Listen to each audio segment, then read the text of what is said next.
I really like the variety because there's a lot of different parts of our region, and particularly in disaster space, I like that we're there for the community in kind of some of their worst times. We're able to assist. My role basically oversees and works with other emergency service agencies in town to assist the community in preparedness and then response and recovery following disaster events. I really enjoy working and living in Gladstone. We have great facilities here. People are really friendly. Council's a really good organisation to work for. Everyone's really committed to the community. I mean, we're all residents. We want to see what's best for the community happening. I do quite a few sports in town, so use a lot of our sporting facilities, as well as involved in the community theatre space. So getting to use the GECC, which we're really lucky to have. I do the community musicals, so we've done, I've been involved in Anything Goes, Legally Blonde, Carrie, and then also do foster caring through GPAWS, which is one of the animal rescue groups. Emma Catlin, Disaster Response Specialist for Gladstone Regional Council.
Sign up to Council's disaster and weather event warning system. Receive alerts about emergency news, severe weather events and other public safety alerts via SMS or email. Registering to the disaster messaging system is free. To register, visit Gladstone Regional Council's Region Watch website and click on the Register for Warnings button. Get ready, Gladstone. Take the steps to protect what's most important to you. Let's be better prepared and protected for emergencies and disasters.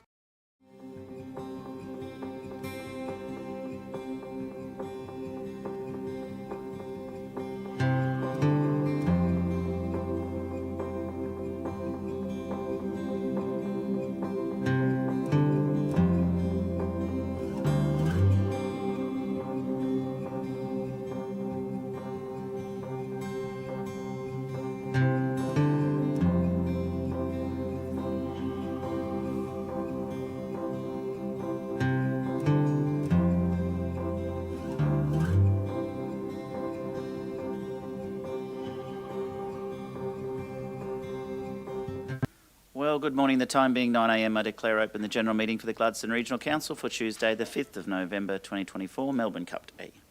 I'll call for apologies for this meeting. We have no apologies for this meeting. Councillor Churchill is online, but I'd like to raise an apology for a future meeting. A leave of absence for the Council approve the leave of absence for Mayor Burnett for the following dates, for the 19th of November and the 3rd of December. As the 19th of November, I'll be in Canberra, representing all 537 councils, meeting with Prime Minister, opposition leaders, senators and backbenchers and crossbenchers. And then on the 3rd of December with Councillor McClintock and Councillor Wagner, I'll be attending the National Local Roads Transport and Infrastructure Conference in Western Australia. So I'd like to move that resolution, please. Can I have a seconder? Thank you, Councillor Davis. All in favour? Thank you, Councillor Churchill. And that's carried.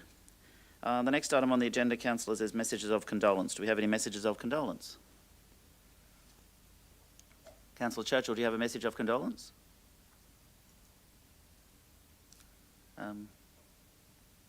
Sorry, he's got his hand up. Technology's killing us today. Councillor Churchill, you're on mute if you're talking. Well, you get your yes. No, I'm just trying to get rid of my hand. That'll be lovely. Okay. In the meantime, I'll go to Councillor Wagner. Yeah, thank you. Yeah, thanks for that, Mr. Mayor. Just one, Di Shellback passed away last week from motor neuron disease. She was active in the Boyne Bowls Club, and she was also involved in sewing groups and a few other organisations in the town. So I think it'll be a real sad loss. It was quite a sad couple of years for the family. So yeah, my condolences to the family, the Shellback family. Thank you, Councillor Wagner. Any other messages of condolence? I'm assuming that's still a legacy hand, Councillor Churchill. We'll move on. The next item on the agenda is prior notifications of conflicts of interest. Do we have any prior notifications, Tanya? Councillors? Councillors, I'd like to raise an item. At the general meeting on the 15th of March 2002, I declared a declarable conflict of interest in relation to the Boyne Aquatic Recreation Centre due to my role as a then federal candidate for Flynn, and then the federal government's commitment at the time to make a $15 million contribution to the facility. Since my declaration on the 15th of March 2022, I have voluntarily left the room and not participated in any decisions for any matters relating to the Boyne Aquatic Recreation Centre. As I am no longer a candidate, nor do I intend to be a candidate at the next federal election, I feel I no longer have a conflict of interest, and it is my intention to participate in future council decisions regarding the Boyne Aquatic Recreation Centre. Should any of my councillor colleagues feel I do have a conflict of interest in the Boyne Aquatic Recreation Centre, I would encourage you to raise your concerns now in accordance with S 150 EW of the Local Government Act, so conflicts can be considered. Councillors. Deputy Mayor. I'm happy to, I guess, yeah, for you to come back and, I don't know if we eliminate the conflict of interest or we take it.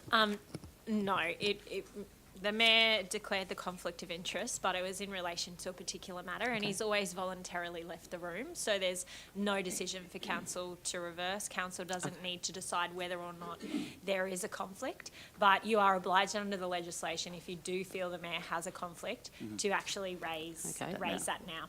Okay, so there's no resolution. No, unless Okay, wonderful. Council feels there's a conflict. I don't feel there's a conflict. No.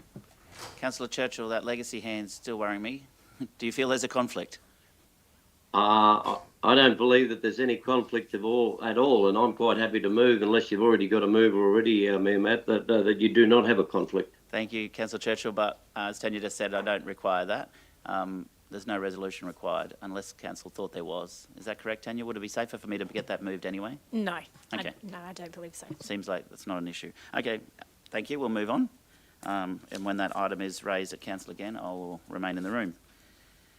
Okay, the next item on the agenda, if there's no further conflicts, is the Mayor's statement before we move to our deputations. And I'll start with the 40th Martin, is it the 40th? It says 40th there, Martin Hanson Memorial Art Awards. I think it was the 49th. Yeah, I'll cross that out. 49th Martin Hanson Memorial Art Awards, because I remember saying that next year's the big one. So, yes, it's certainly a fantastic art awards at the Gladstone Regional Art Gallery and Museum, and great to see some local artists doing very well in the awards there as well. The same day, the Gladstone Gem Club celebrated their 60th birthday on the 19th of November as well.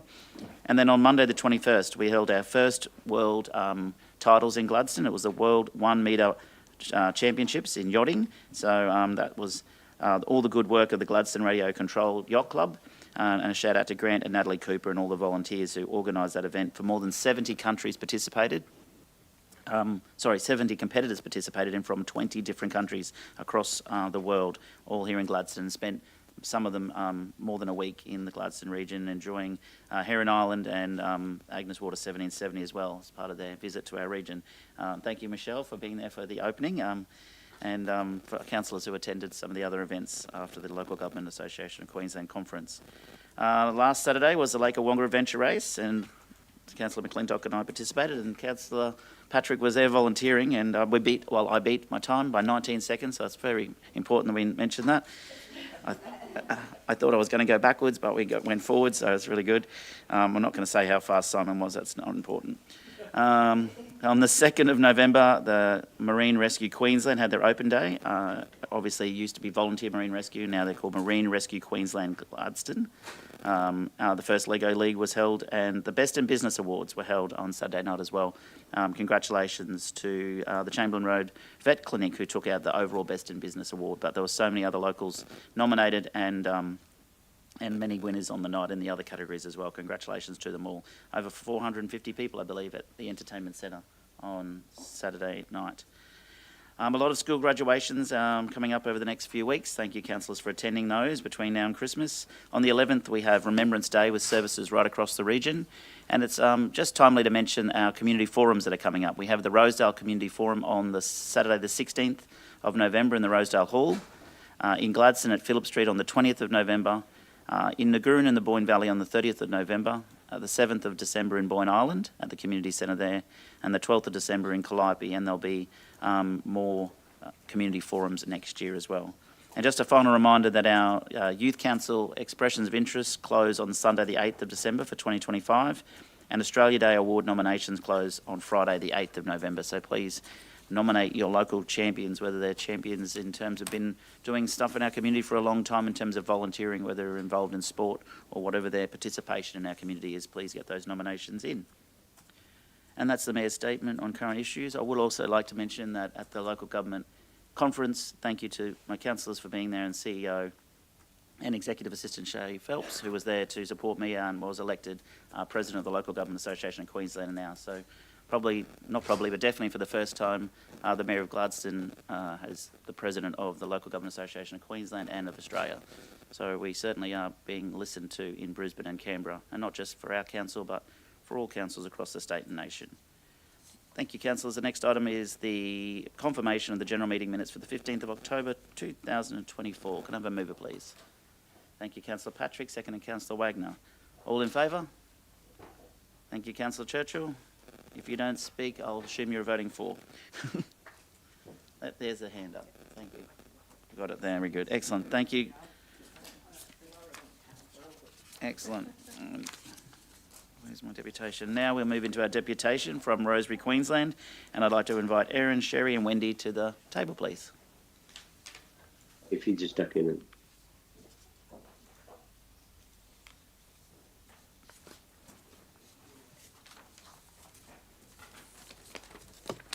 Good morning. Good morning, Mayor Burnett and councillors. Thank you very much for the invitation to attend today. Before I begin, I would just like to start by acknowledging the traditional owners on the lands on which we meet today, the Baili, the Garang, the Grang, Tarabalang Bunda people. We pay our respects to elders past, present and emerging, and our commitment is underpinned by Roseberry's Reconciliation Action Plan. Thank you all for listening to us today. I'll start by introducing myself. I'm Erin Robertson. I'm the Chair of Roseberry Queensland. With me I have Wendy Marsden, our Business Manager, and Sherry Stringer, our Housing Manager. Our General Manager, Jo Parringtai, sends her apologies. She's unwell today. Excuse me. To begin, I just wanted to acknowledge that we have provided quite an extensive amount of information for you in your board packs today. We won't be speaking to all of that today. We will just be doing some highlights, but we do invite questions afterwards if you do have any, would like any further information. So a little scope around Roseberry, Queensland and how we operate at a high level. Our purpose is empowering people to lead safe and resilient lives. Our impact goals are that people have a voice and are heard, that people are enabled to break out of a cycle of disadvantage and poverty, that people are socially and emotionally well, families are resilient, protected and supported, people have a safe and sustainable place to live and grow, and our organisation have the tools and resources to meet the future needs of our community. Our Board of Volunteer Directors work hand in hand with our General Manager to ensure we are guided by our principles in our decision-making processes and our governance duties at all times. Our Board of Directors are volunteers who donate their time to ensure the strategic oversight and governance duties are upheld within our organisation. We're very thankful to have a strong representation across a broad spectrum of skill sets, and I'd just like to give you a little bit about myself very quickly. I am a local business owner and I grew up in Gladstone, and I run, alongside my husband, Bill Robertson Toyota, Novus Glass Gladstone and Fix Auto Gladstone. And with me on the board is Carissa Gordon, Real Gardner, Yaela Torrens, Anton Guinea, and soon to be retiring Dave Grenfell. We also have Carly Quinn, who I would like to acknowledge is attending in the gallery today in her capacity as Gladstone Regional Council General Manager, People and Strategy. She's just here as an observer today. Okay, I'll pass you on to me. Yeah. The management team is made up of a diverse range of skills and knowledge, from finance to clinical technical skills. Jo Parringtai is our General Manager, myself as the Business Manager. I've been with Roseberry now for 26 years. Sherry Stringer, our Housing Manager, has been with Roseberry for 19 years, so we do have quite longevity in staff. Some staff actually have started with student placements, and Shannon Booth, our Youth and Family Services Manager, is now manager. She started as a student placement for her degree in social work. Roseberry, Queensland is celebrating 40 years of serving the Gladstone community this year. We have 75 staff throughout central Queensland. Over the last, we've had 8,000 people access our services. We have 195 properties, housing properties across crisis housing, affordable housing and social housing.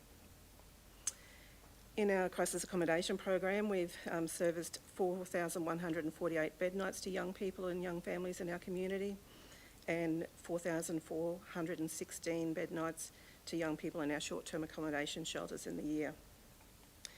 We are accredited with the Housing Services Quality Framework. We have our RAP that has been approved in October this year. We are accredited with the Department of Employment and Workplace Relations with Right Fit for Risk Cybersecurity under the ISO 27001. We are a Tier 3 community housing provider. ACNC registered charity, and a public company limited by guarantee.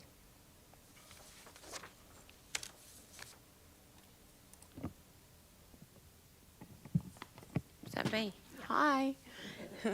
I'm just going to give you a rundown of some of the programs that we have at Roseberry, Queensland. I guess our programs are the core areas to meet the needs of our community.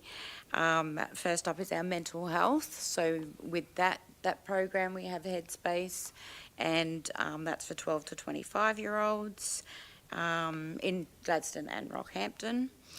With our housing and tenants team, we have 195 properties. They all fall under different areas of housing. So we have crisis, community housing, social housing, education, employment housing, and affordable housing.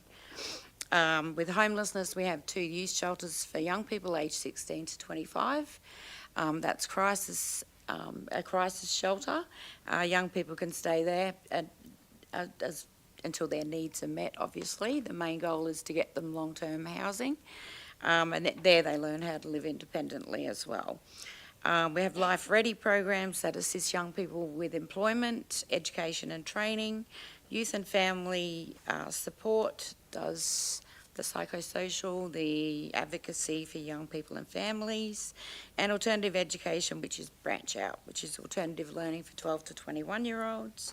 And we also have our Dignity Hub that gives food parcels and allows people, homeless people, to come and have a shower, wash their clothes, get some referrals, talk to someone, have a cup of coffee.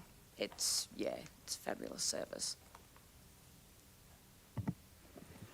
So moving on to how we're funded. Well, I just wanted to start by saying good news, we're not here to ask for money today, but we are here to ask for your advocacy as councillors, and that's what we wanted to sort of bring home to you today, because the majority of our funding is currently from Commonwealth and state government grants, and we would like to take this opportunity to thank our funding partners for all the support over the years. But as a board, we understand that having a strong reliance on government funding can be an operational risk. Almost all our support services we offer are not only reliant on government funding, but also on the continuity of the programs. And what we're seeing happen is a lot of the time those programs that we are offering our community are only being offered to us in 2 or 3 year terms. So this is a huge risk for our organisation. It's a huge risk for our workforce.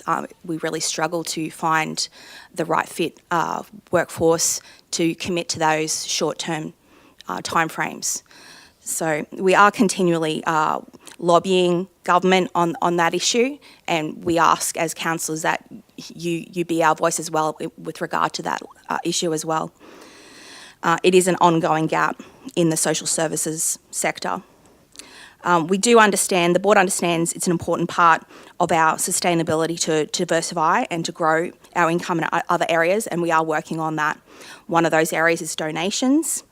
And this year we launched our sponsorship program with our Dignity Hub, and that is ongoing because the Dignity Hub is not government funded. It is solely reliant on the community and business donations to keep the service operational. 2 of our programs that we run are our Headspace centres. We have a centre in Gladstone and Rockhampton. Headspace is an early intervention service for 12 to 25-year-olds across 4 core streams: mental health, physical and sexual health, alcohol and other drugs, and vocational support. Our Gladstone Headspace Centre had a successful Headspace Day last Thursday for Halloween, had an event there at the centre with over 400 people attending the event. And our Headspace team in Gladstone collaborates with council in events in community engagement throughout the year.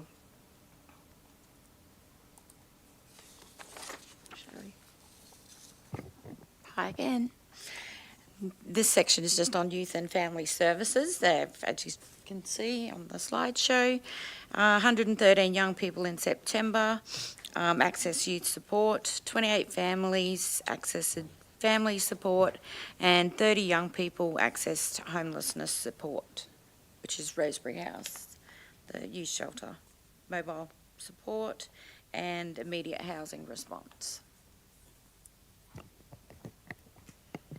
The next graph just shows the services that we've delivered this year from January to September compared to last year for the full year. You can see there's quite an increase in service delivery in this calendar year to date.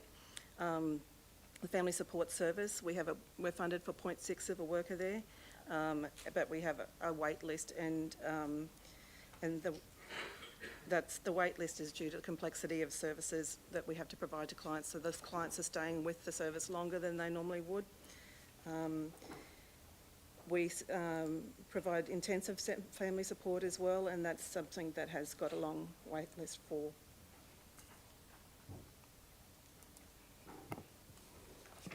So traditionally, many Gladstone locals will know Roseberry Queensland as operators of our youth homelessness shelter, which is known as Roseberry House.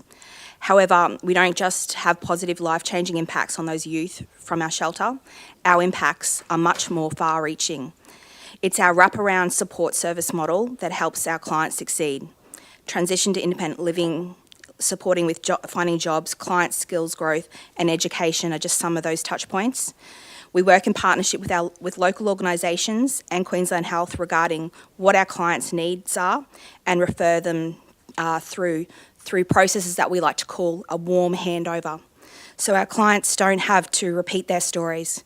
We're breaking down barriers for our clients so that whichever door is opened with our team by their side is the right door to getting them help.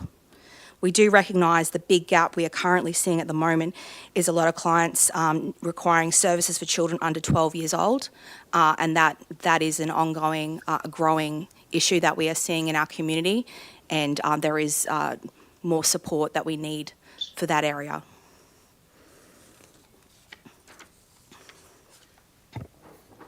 Roseberry Queensland also offers life readiness programs.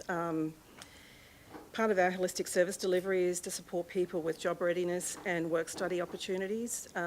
We have previously delivered the Parents Next program, but the funding for that was discontinued or finished up at the end of October. But we still have our work-study programs in our Headspace centres and in our Branch Out Alternative Learning Centre.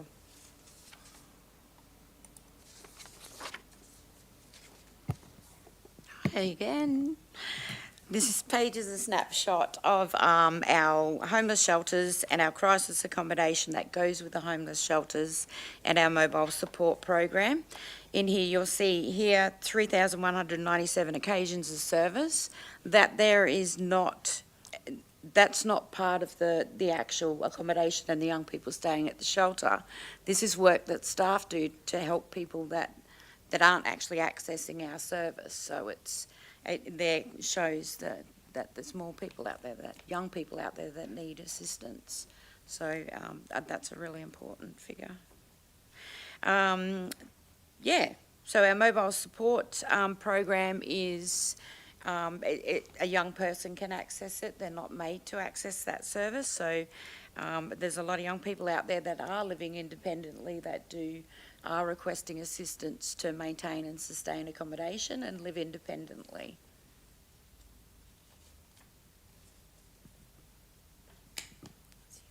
Oh, it's me again.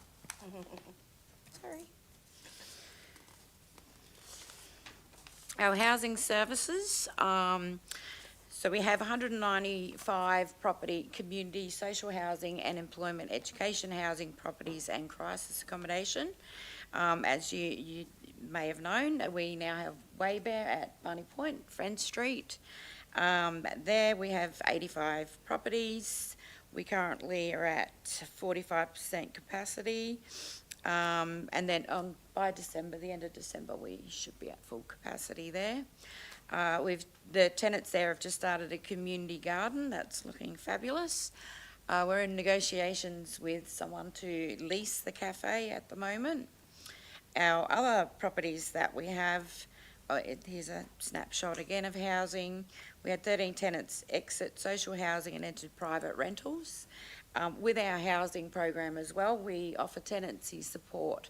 And in that tenancy support, it's really working with those that we know can enter the rental market, can be employed and move out of that, lull of that social housing forever.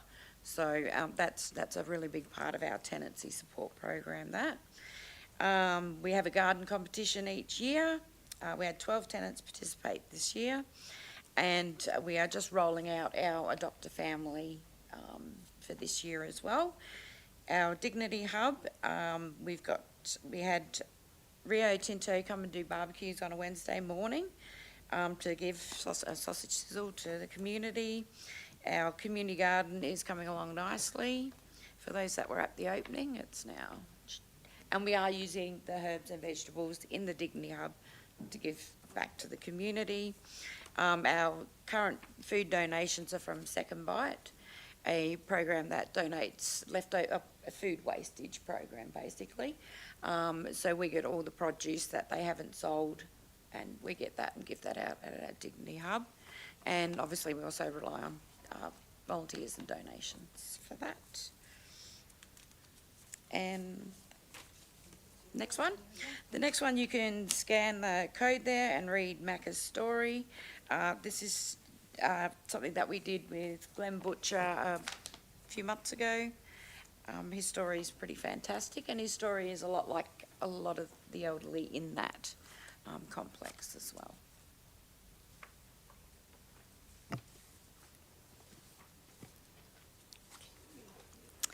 All right, so I would like to take this opportunity to thank Gladstone Regional Council for all the support they've given us over the years. Just recently, we were successful in a submission for a rate reduction for one of our affordable and social housing properties.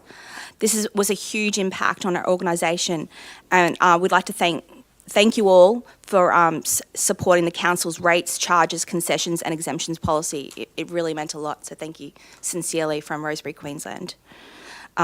We're also very grateful for the support we always receive when we're looking for new opportunities to purchase land and properties that support our endeavours with crisis accommodation. Our request today, as I mentioned, it's not to ask for money, but it is to continue to ask for your advocacy in this area. We're always looking for ways we can continue to support the needs for our community who are at risk or experiencing homelessness due to domestic violence, and also youth and families in crisis. And the other thing that we're seeing a lot, a rise in need for is women over 55 in crisis in our community right now. We're always looking for suitable land in the Gladstone region or existing sites that can be repurposed. So councillors, please let us know if you hear of any opportunities. Going on to the next 3 slides, we've got some really great stats there, and just to give you a bit of an overview on those, you'll see a considerable increase in usage of Roseberry Dignity Hub. So this is the new building right next to our premises on Dawson Road, Dawson Highway, that was recently opened. We're seeing from 2023 to 2024 a rise in participants at the hub. And we believe it's not just influenced with the new building, but also because our clients are telling us of the escalating costs of essentials like food, toiletries and rent. Homelessness is not just living on the streets. We're seeing a lot of our clients are couch surfing, they're living in motels, they're living in a garage in somebody's house. So when people say we don't see there's a homelessness crisis in Gladstone, we can tell you we're seeing it every day with our clients and their stories that they're sharing with us. So yeah, if you could just sort of take in those increases, that's really sort of giving you a snapshot on the changes we're seeing in our community right now. So we'll go through, we'll just skip through those stats there, but yeah, there are, as you can see in this last one here, there's considerable increases from September 23 to 2024.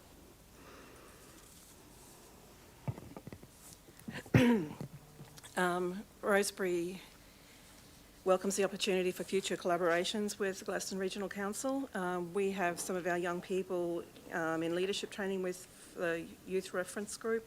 Housing and accommodation for Gladstone community opportunities for that. We've recently lodged a funding application for housing for veterans. We're in the process of preparing a funding application for housing for women over 55 that are at risk of homelessness. And there's several other opportunities for DV accommodation in the Gladstone region. Homelessness services, we always welcome support for our Dignity Hub. It relies on community donations for that. As Erin said, it's totally unfunded. For food, toiletry packs, volunteers to run the service. We open Monday, Wednesday, Friday, so there's a lot of people on the ground for that. And just as Erin said, advocacy for our organisation and clients and community. Yeah, and I'll just reiterate what Wendy said. If we've got the public listening online right now and you're wondering what you can do to help support Roseberry Queensland, Dignity Hub is the number one first go-to. We're always looking for non-perishable food and toiletry items, and we take those readily whenever people can drop them off. So you just drop them off at our Dawson Highway premises at any time, and we thank you. Coming into Christmas, it's a really tough time for a lot of our community out there, so this is when we really need it the most. Just in closing, I just would like to thank you all for your time today, and ask you to keep us in mind when you're talking to governments and industry of all levels. We're here to help the community, but Roseberry can't do it alone. We are here to work together, and we look forward to working with you all together to ensure our community is a safe and sustainable place to live and grow. Thank you. Thank you. Thanks, team. Councillor Goodluck, starting the questions. Thanks, Mr Mayor. Probably a bit of an oversight. I did see Headspace noted in the report until Robin asked for support for advocacy. I thought it was just an information thing. But I'm the chair. I probably need to declare potential conflict. But I'm the chair of the Headspace Consortium. I don't really think it's a conflict because I already advocate for support for Headspace and Roseberry, but I thought I'd better just note that. I'm happy to stay in the room. I didn't want to interrupt your presentation. Sorry, Robin. But. Tanya?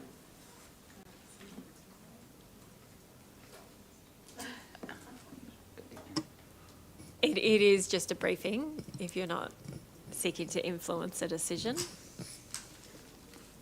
No, I don't think there's a decision. The decision today is that the deputation be received. Would you like us to deal with that conflict anyway? I think so. I think so, yeah. Let's just deal with it. I don't think you have a conflict of interest either. So you're the chair of the... help us talk us through it. So it's a volunteer position. It's just the Headspace Consortium, which is basically my duties just chair. The consortium is a collaboration of support services that come together to provide the service and help Headspace deliver those services. So not a legal entity? So, don't think so, no. No. So just when he said chairman, if you're in an executive position, that makes it a conflict, but because it's not a authorised entity, I guess it's it's a title more than a... It would be appropriate for the room to decide given the relationship between that and Roseberry. Yeah. Thank you. Councillor Wagner? Yeah, look, I don't think it's a conflict, that's my opinion, because it's a presentation where we're not being asked anything of it, and I think it's really important that Councillor Goodluck is in here to hear, about the other parts of the projects that happen, particularly in his role too, because obviously the more groups that work together, the better. That's my opinion anyway. Thanks. Any other questions, councillors? Do I have a mover that Councillor Goodluck has no conflict? Thank you, Councillor Wagner. Seconded, Deputy Mayor. Lisa? We can't, the council has declared a conflict. We can't vote on whether there's a conflict or not. You're voting on whether you'd like him to remain in the room. Yeah. We'd like Councillor Goodluck to remain in the room. If it's in the public interest for him to remain in the room, yes. It's a deputation. We're talking lots of amazing things and barely really touched on Headspace. Thank you, Councillor Wagner. Thank you, Deputy Mayor. You still happy to second that? That Councillor Goodluck remain in the room? Yes. Yeah, that's you. Yep. All in favour? Thank you. Thank you. You can. Councillor Goodluck. Sorry, Councillor McClintock. Done your dash. I just wanted to say thank you very much. What an incredible service that you guys do provide. And I know one of the difficulties when it comes to servicing the community is there is so much to do and so many different things you could be doing. One thing I think Roseberry does really, really well is that you have quite a broad range of services, but you do them well. I've seen lots of people take on lots of needs and flounder and sort of fail a little bit at some of those things, but I just wanted to commend you on obviously the intentional effort that goes in behind the scenes, that when you do things, you do them well. I've seen lots of great impact across our community over the last several years that I've seen some of the work that you guys have been doing. So first of all, just thank you and well done. I did notice a couple of slides back up there. I'm not sure what page it was on, but it was the comparison between 23 and 24 and the people accessing the hub. The massive swing, obviously, from that 16 to 25-year-olds onto the 25-plus-year-olds. Is that something perhaps to do with your services that you are now providing? You're providing more in that area and you're seeing more of those come through the doors? Or do you think it's just a public sway of needs in that demographic? Maybe you could just give us a little bit of insight into what you think is causing that. I think Erin mentioned the need that is in the community at the moment with the cost of living, and obviously we are seeing more people, working people, accessing the hub as well, and I guess being more centrally located. We were up at Roseberry House in Rollo Street, kind of hidden away, but we have been around since 2016 with the hub. And so I believe it is the cost of living that is increased, the amount of people coming. And then obviously, other factors, affordable housing, for employee. I mean, we have staff that rent and they can't stay where they're living, and, they have to move, that sort of thing. So it's affecting everyone, the affordability. And I guess needs to be mentioned is Roseberry's Gladstone's homegrown community service organisation. We were born and bred here in Gladstone, this organisation. So, I mean, yes, I've been around for 19 years with Roseberry, but it's something that I think a lot of people don't realise, that we are Gladstone's homegrown organisation. Yeah, and I think that's probably testament to how well you guys do facilitate the stuff that you do. So great work. The other little question I had was, you have some Christmas plans coming up for some of the breakfasts and things that you did last year?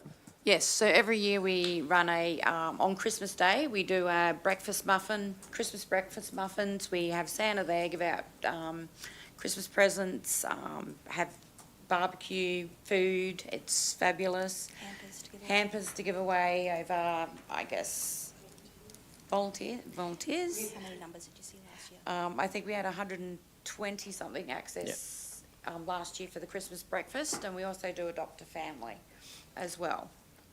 For tenants and clients that access our service. So is that something people can get involved with now to adopt a family? How do we do that? Yep. So the Adopt a Family has just rolled out on Facebook and on our website. So you can go onto there and follow the links of what you need to do.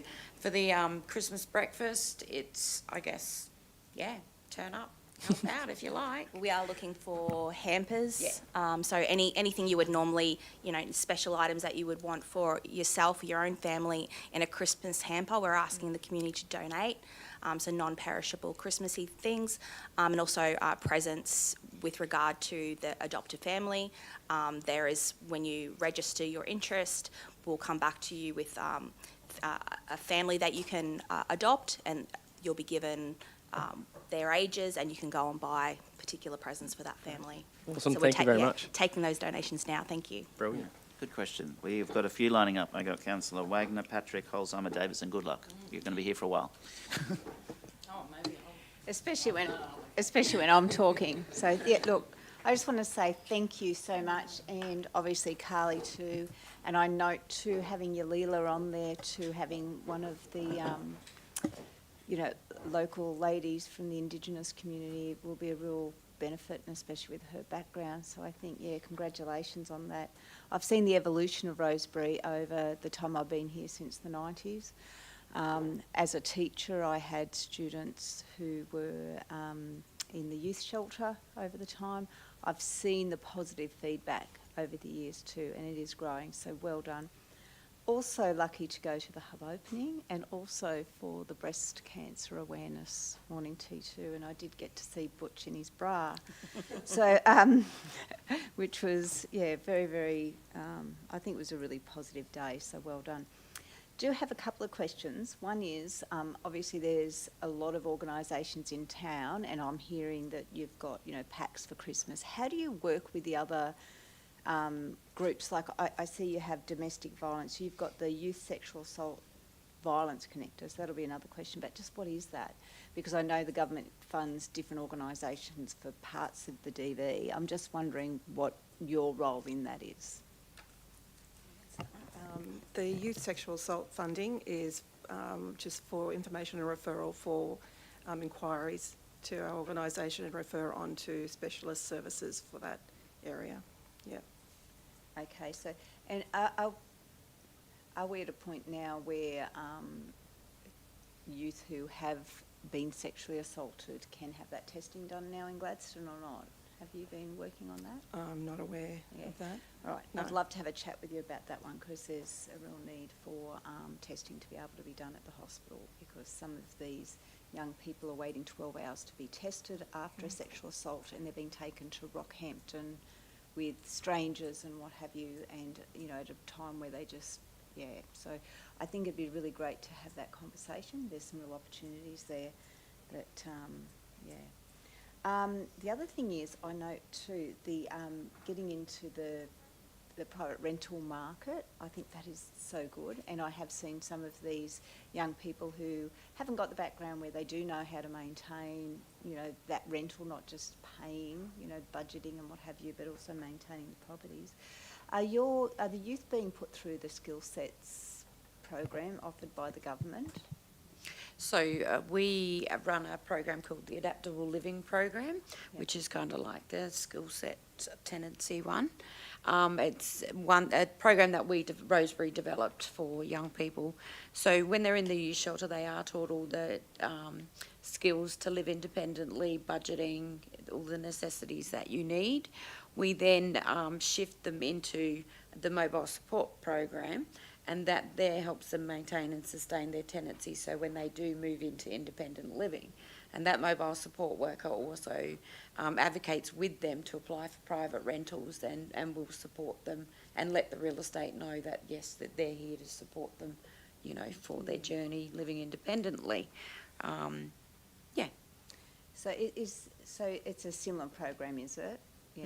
Because that one's been pretty successful by the government too. Yes. So just wondering, how are you working? I'm just hearing, like, for the donations, obviously at Christmas there's a, and I suppose in my background where I have worked too, there are people in the community that will go to different locations to get products. And I'm just wondering, how do you work with these other organisations? So, you know, so it's, I suppose, being delivered fairly and so more reach as well. So our Adopt a Family is predominantly for our tenants and clients that access our service. So we know the tenants, we know the clients, if they need to access for more present, that sort of thing, with other services they can. But yes, it's predominantly for our tenants and clients that access our service.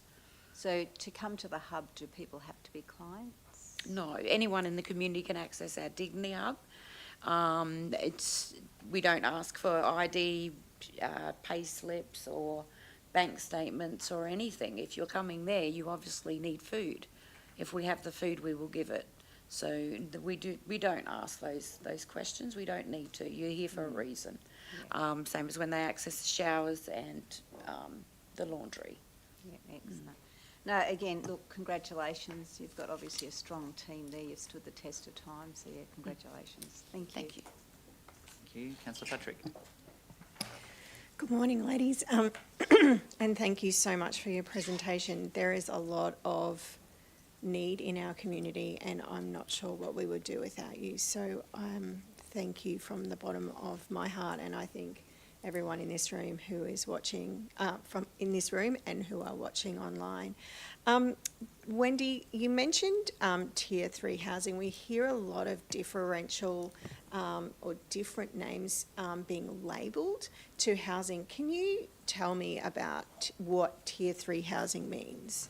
So We are registered as a Tier 3 housing provider under the National Regulatory System for Community Housing, or NERSH as it's abbreviated to. Tier 3 is there's a Tier 1, Tier 2 and Tier 3. Tier 1 is like property housing developers, big housing corporations, and Tier 3 is more of managing the tenancies, not going out there and really developing big properties. So there might be some movement in our tier level in the coming years with the things that we've got on the go at the moment. Yeah. Awesome. Thank you for explaining that. Also, you were mentioning the need for that 12-year-old bracket. Are you...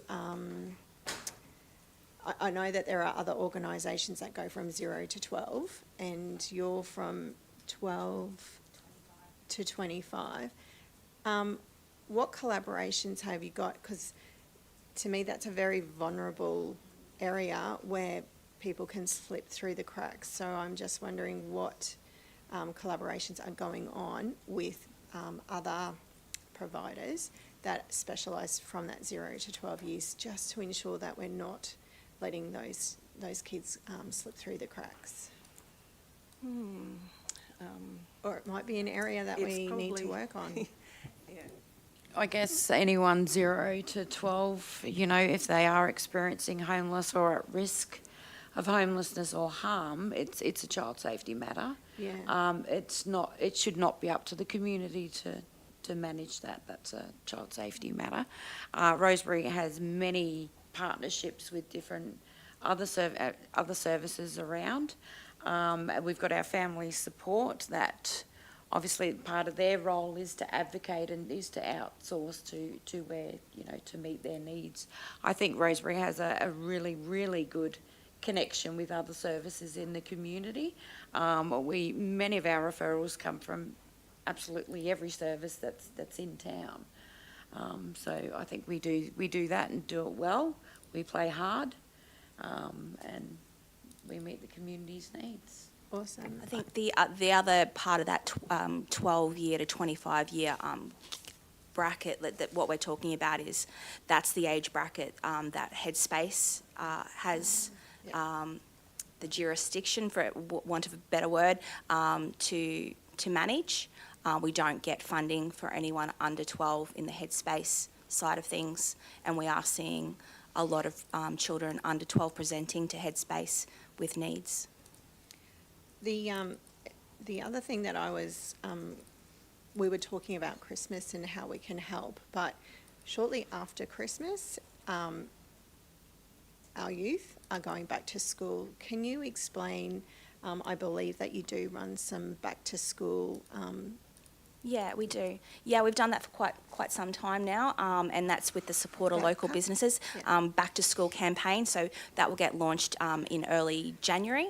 And what we're asking the community and what we've had from the community in the past is, if you're shopping for your own child and you do have the means to, if you can buy some extra books, pencils, backpacks, just what you would normally see on a standard school shopping list. They're the things we're looking for, and we do have a collection point at our Dawson Highway building that people can drop those off, and then we do a particular day where it's an open day and it again is open to the community. That's usually just the week before school starts, and again this will all be publicised publicly. And anyone can access that. It's not means tested, but we do see a lot of our clients coming through the doors on that day. Awesome, thank you. Just one last comment. I do sympathise with you, as many organisations that are non-for-profits as well, that the government funding is only for 2 or 3 years. It is a really big problem. In my talks with some more federal leaders, there seems to be an appetite for change because they know without having certainty, legacy changes can't be made. So I just wanted to let you know that there seems to be an appetite, and I'm sure in my capacity as a councillor, I will do everything that I can to advocate for longer terms for funding, but that is out of my control. All I can do is just advocate for that. But I know how important it is, because legacy change takes a long time. So I just wanted to give you a little bit of comfort that there seems to be some type of movement with that. There are other organisations within Gladstone that are getting longer extensions of funding. So please keep up your good work. The numbers speak volumes, and I will do all I can. So thank you. Thank you. Councillor Holzheimer Davis, and good luck. Hey ladies. Everybody else actually wiped a couple of questions off my list, so I'm like, okay, covered. I really want to acknowledge the hard work, and for lots of us, we start to take the pedal off and we start to relax and coast into Christmas, and we have our family and all of this extravagance that happens at Christmas time, but there's actually a really big part of our community that don't have family, that are sitting on that poverty line, that Christmas actually negatively impacts their mental health and their well-being, and it's organisations like you guys that continue to step up when the rest of us are like, oh my goodness, I'm just tired and I want a break. So really appreciate what your organisation does and your staff holding through for that time as well. My question is about Friend Street, and so you're about 40, almost 50% tenancy. Where is that cohort of people coming from, and where do we, I suppose when you're at full capacity there, where does that actually take the pressure off the need? I know there's still a huge need. However, who are we seeing in there, knowing that, you know, we've approved the over 55s for Phillip Street as well for development. You're talking about some other areas of focus as well. So, yeah, what do we think that is at the moment? So, sorry, what was your question about Waybear? In regards to the cohort of people that you're actually picking up, and what need are you filling in that space? Yep. So with the Friend Street, 20 of our properties are social housing. So our referrals comes directly from Department of Housing for the social housing side of it. The other properties are affordable. So referrals can come from housing, walk-ins mainly, and again, with other services in the community are referring people to the affordable side of it, and employers as well. Yeah. That's exciting that it's made up of different levels, right, as well for that.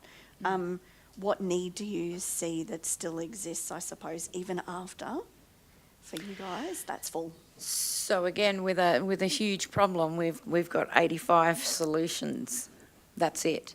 So there's still out there. We still, you know, the community still needs affordable rentals. Thank you. No worries. Councillor Davis. Thank you. Councillor Holzheimer's just pretty well covered, and also my other question was about the adopt-a-family, so that's been covered as well. But I did want to say thank you, ladies, and thank you to all your staff. You do a wonderful service for the community, and also reading some of those little things in there from some of the people that have used the service, that was really uplifting, and it's great to see that you're actually making a difference. So thank you. Thank you. Councillor Goodluck. Thanks, Mr. Mayor. And just around the funding, I was at a meeting last night, one of our independent state schools, school council, and they were talking about over the last 5 to 10 years how much the role of teachers has changed because young people are dealing with a lot more issues. I think as a society we're becoming more aware around those issues. And then you mentioned, you know, here in our, particularly in regional areas, but in our region you've got sort of bush kids up to 8 years, and then there's that gap between the 8 and 12-year-olds where there's no support services. And we talk about a Headspace, that it's an early intervention mental health support service, but if you've got a child who needs support at 8 or 9 years old, by the time they hit 12 and they can come to Headspace, it hasn't really achieved the early intervention part of it, and that's around our funding. So, but it's just interesting to see that I think it was mentioned last night, up to 30% of a teacher's job now in their daily role in education is actually dealing with things that they're not supposed to be dealing with, and it's a challenge for the education system as well. But I just wanted to say thank you, like you guys, to your board, your management team, and to your staff, the people on the front line. You guys deal with, you know, crisis accommodation, sexual violence and abuse services. You know, these are really complex, difficult issues in our community, and that comes with really heightened emotions, and I've got no doubt that that is a very tough job to do, and it's such a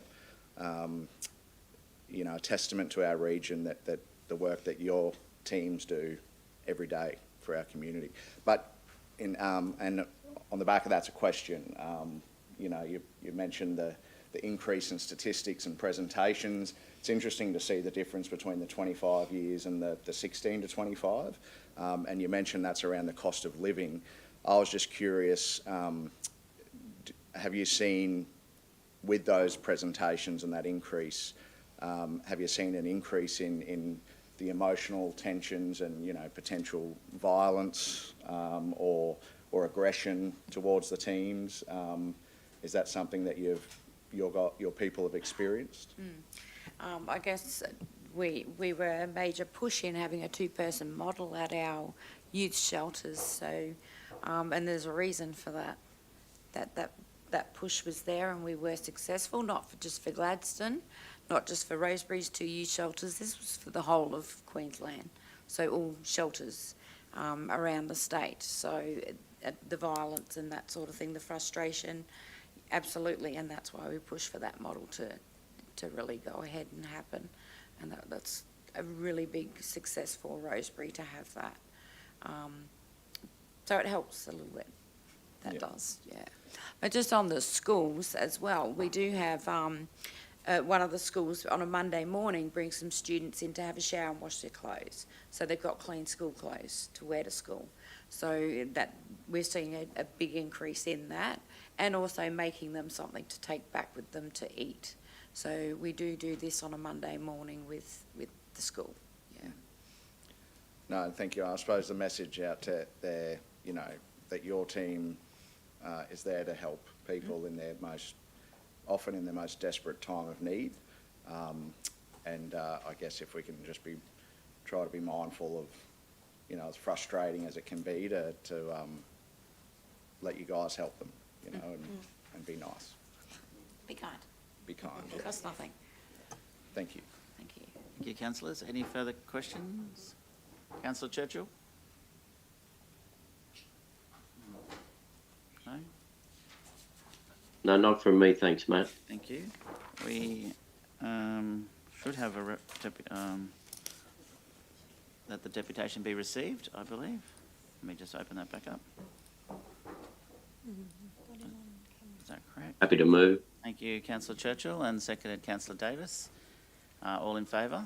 It's carried. Ladies, before you leave, we're going to break for morning tea now, and I invite you to stay and join with us, but we also have a very special birthday. Tex Newbury is our 10th councillor. Gladstone think they elected 9 people. They actually have 10.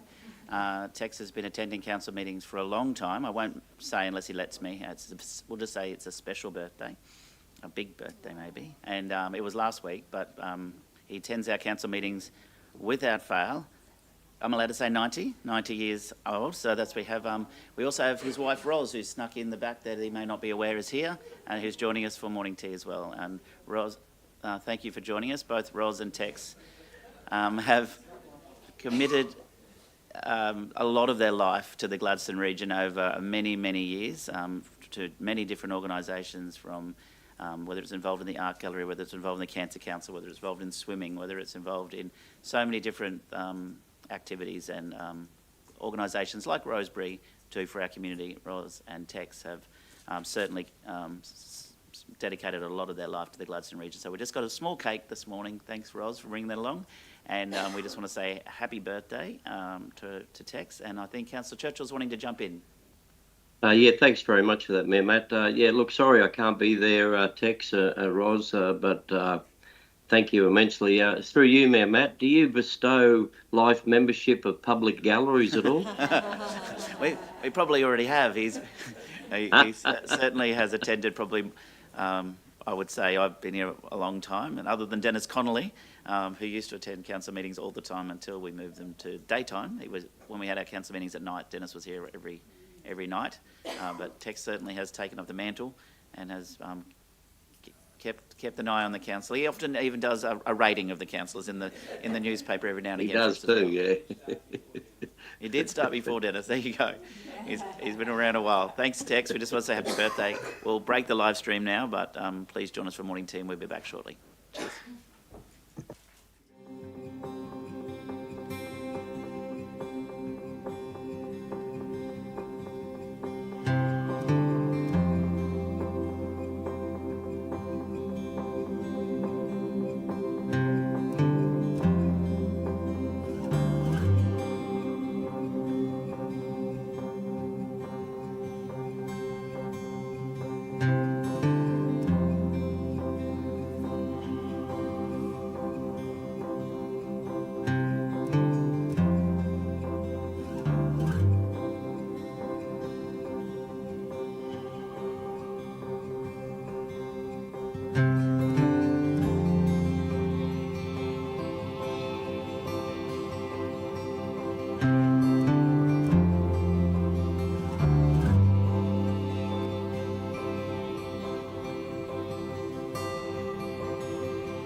I really like the variety because there's a lot of different parts of our region, and particularly in disaster space, I like that we're there for the community in kind of some of their worst times. We're able to assist. My role basically oversees and works with other emergency service agencies in town to assist the community in preparedness and then response and recovery following disaster events. I really enjoy working and living in Gladstone. We have great facilities here. People are really friendly. Council's a really good organisation to work for. Everyone's really committed to the community. I mean, we're all residents.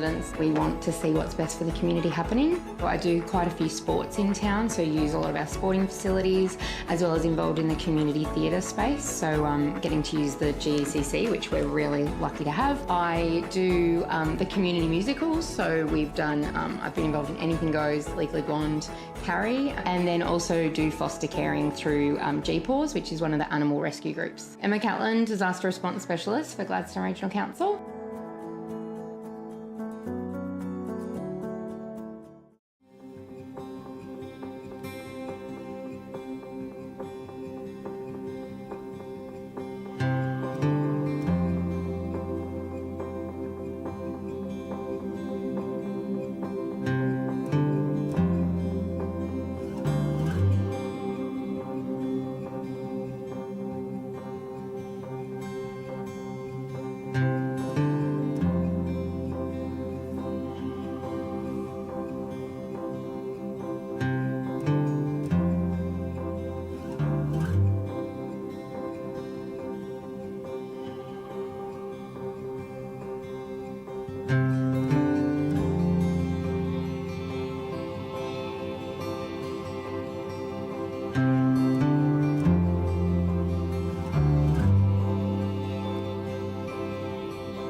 Sign up to Council's disaster and weather event warning system. Receive alerts about emergency news, severe weather events and other public safety alerts via SMS or email. Registering to the disaster messaging system is free.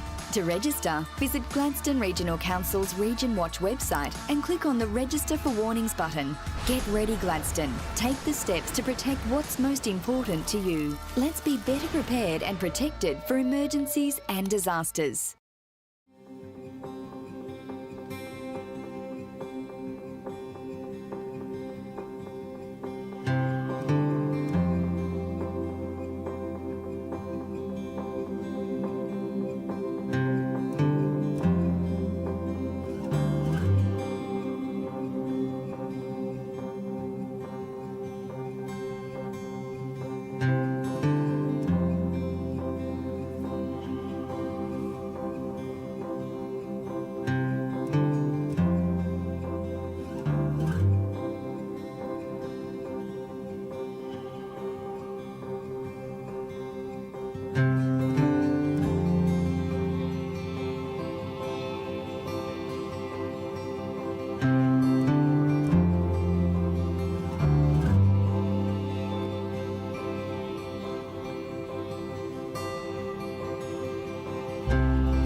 Gladstone Regional Council are committed to fostering a proud, involved and engaged community. The Gladstone Regional Council Community Investment Program provides financial support to local community initiatives, projects and events which promote community connections, regional enhancements, community celebrations and community education. For more information on the Community Investment Program, visit gladstone.qld.gov.au. Gladstone Regional Council. Connect, innovate, diversify.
really like the variety because there's a lot of different parts of our region, and particularly in disaster space, I like that we're there for the community in kind of some of their worst times. We're able to assist. My role basically oversees and works with other emergency service agencies in town to assist the community in preparedness and then response and recovery following disaster events. I really enjoy working and living in Gladstone. We have great facilities here. People are really friendly. Council's a really good organisation to work for. Everyone's really committed to the community. I mean, we're all residents.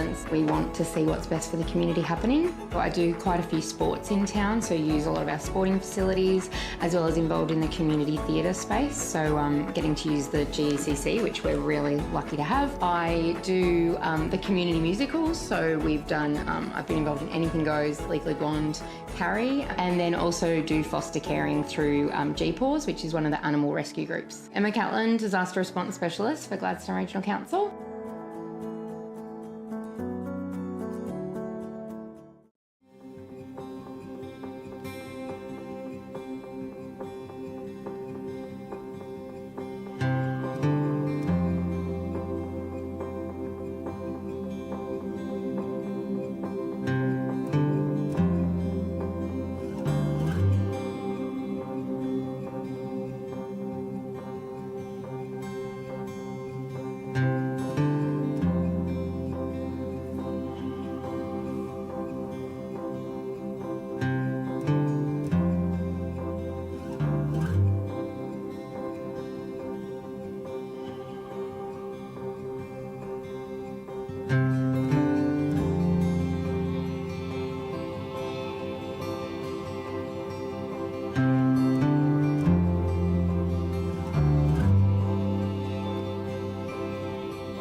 Sign up to Council's disaster and weather event warning system. Receive alerts about emergency news, severe weather events and other public safety alerts via SMS or email. Registering to the disaster messaging system is free. To register, visit Gladstone Regional Council's Region Watch website and click on the Register for Warnings button. Get ready, Gladstone. Take the steps to protect what's most important to you. Let's be better prepared and protected for emergencies and disasters.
Gladstone Regional Council are committed to fostering a proud, involved and engaged community. The Gladstone Regional Council Community Investment Program provides financial support to local community initiatives, projects and events which promote community connections, regional enhancements, community celebrations and community education. For more information on the Community Investment Program, visit gladstone.qld.gov.au. Gladstone Regional Council. Connect, innovate, diversify.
I really like the variety because there's a lot of different parts of our region, and particularly in disaster space, I like that we're there for the community in kind of some of their worst times. We're able to assist. My role basically oversees and works with other emergency service agencies in town to assist the community in preparedness and then response and recovery following disaster events. I really enjoy working and living in Gladstone. We have great facilities here. People are really friendly. Council's a really good organisation to work for.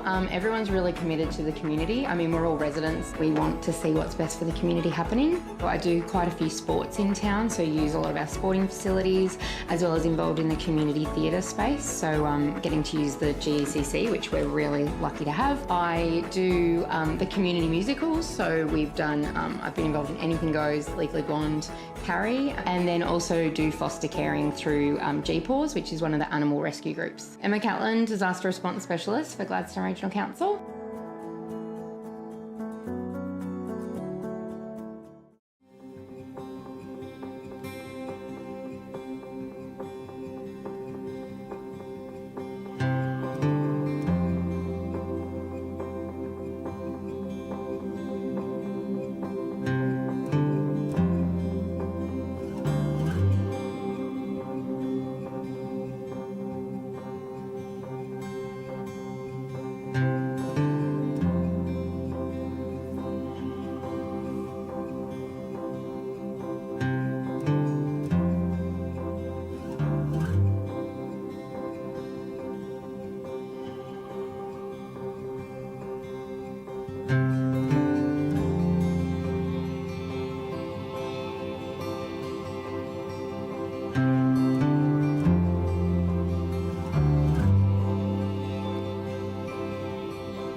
Sign up to Council's disaster and weather event warning system. Receive alerts about emergency news, severe weather events and other public safety alerts via SMS or email. Registering to the disaster messaging system is free.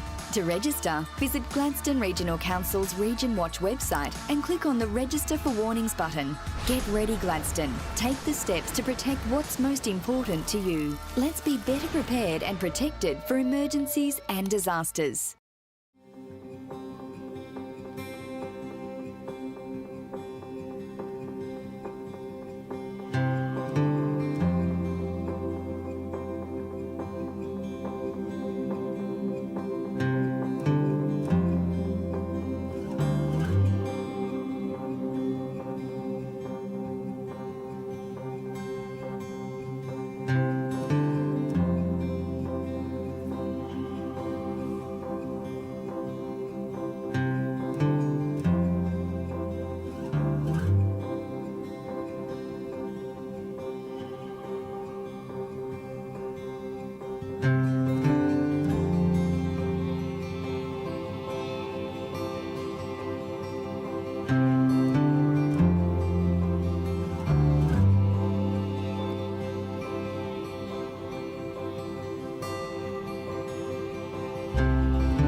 Gladstone Regional Council are committed to fostering a proud, involved and engaged community.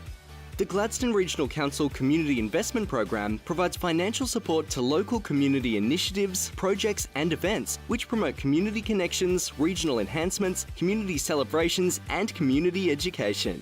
For more information on the Community Investment Program, visit gladstone.qld.gov.au. Gladstone Regional Council. Connect, innovate, diversify.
I really like the variety because there's a lot of different parts of our region, and particularly in disaster space, I like that we're there for the community in kind of some of their worst times. We're able to assist. My role basically oversees and works with other emergency service agencies in town to assist the community in preparedness and then response and recovery following disaster events. I really enjoy working and living in Gladstone. We have great facilities here. People are really friendly. Council's a really good organisation to work for. Everyone's really committed to the community. I mean, we're all residents.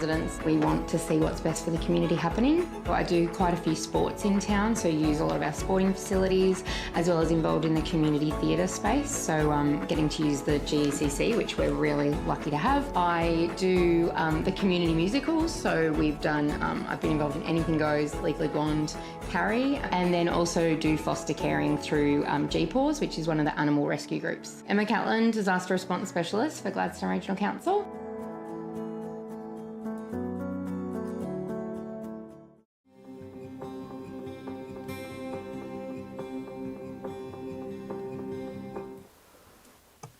Thank you, councillors, and thank you to the gallery, and thank you, Tex, for sharing your birthday with us today. We'll move on to the next item on the agenda, which is G4.1, our operational plan Q1 performance report, and I'll hand over to the General Manager of People and Strategy, Carly Quinn, and welcome Alika to the table as well. Thank you.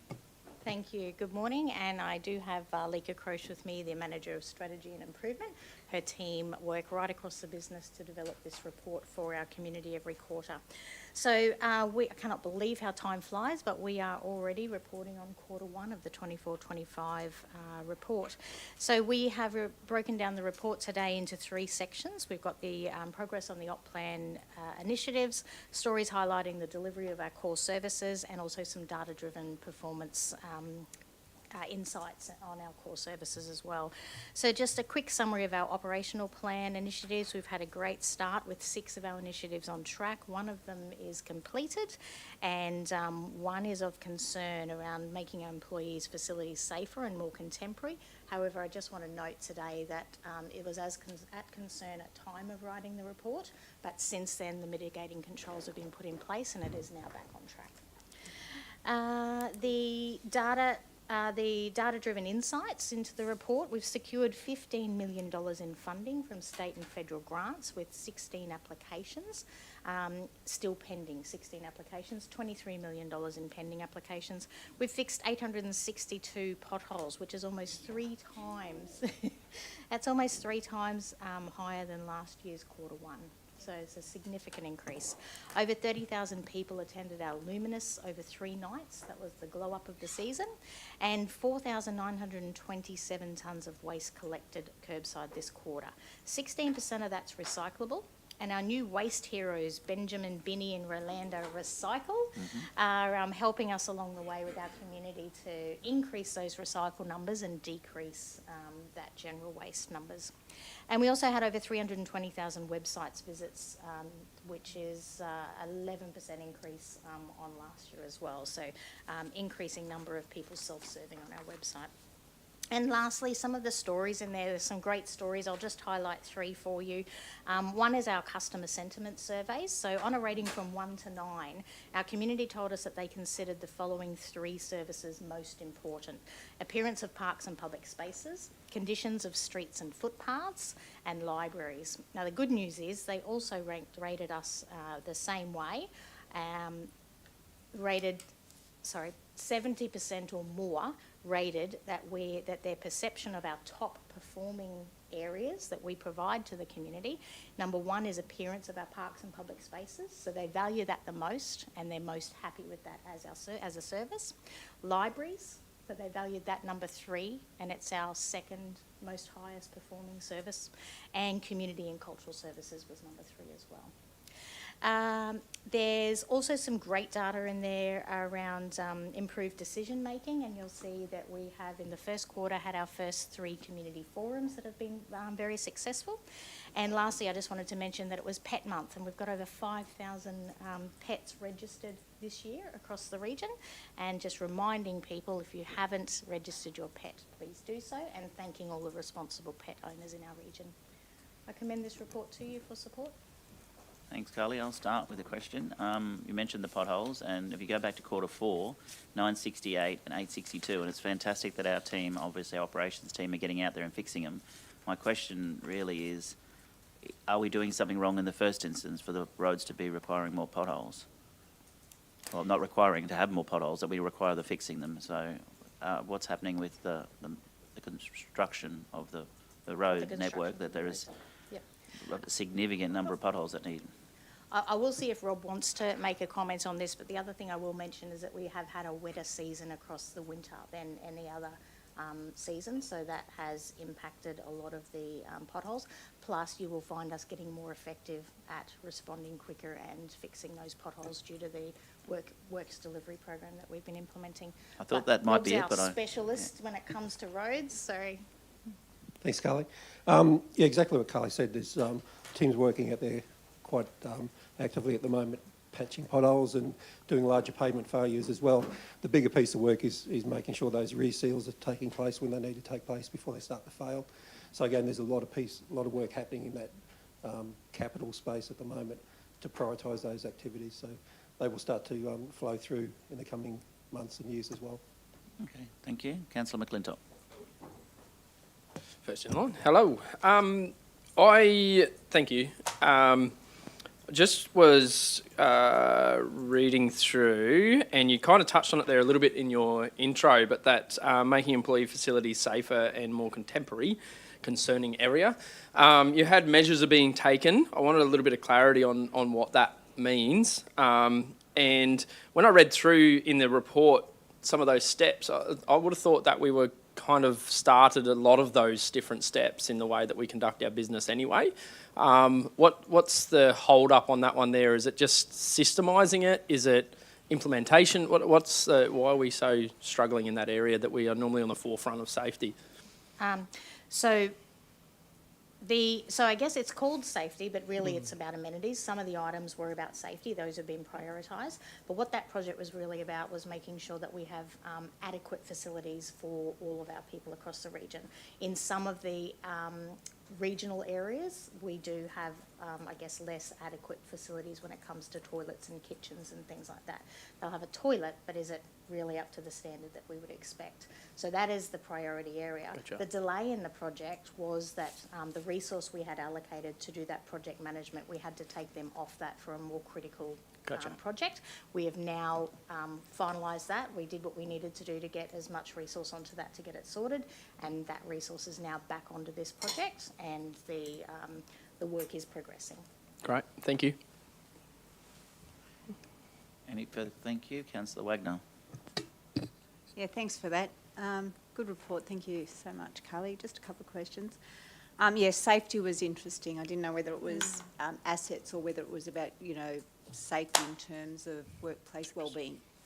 Have we done anything on workplace wellbeing? Yeah. So there is a separate operational item, and I hope I understood your question correctly. The first one was about the facilities. There is also an operational plan item around safety, and with that we are reviewing our entire safety management system. Now that doesn't mean that it's broken, but it is always important to review it and make sure that we have all of the right safety protocols in place, but also that all of our people right across the business can access it, they know what to do to keep themselves safe, and they are leaning in to keep themselves safe. So it's all about making sure that, I guess, the system is there, but how do people access it? Do they know how to use it? And are we verifying that it is being used from a leadership point of view? So that's what that secondary operational plan item is about. It is on track. We had an operational plan item last year which was around psychosocial safety, so that was our specific 12-month program that we leaned into the new psychosocial aspects. That is now just part of our BAU. So we have psychosocial risk assessments that we do regularly across the business, and we will eventually get right through the business, but at the moment we're doing them team by team, and then understanding what actions need to happen as a result of that, and then making those improvements to make sure that our people are safe and well at work.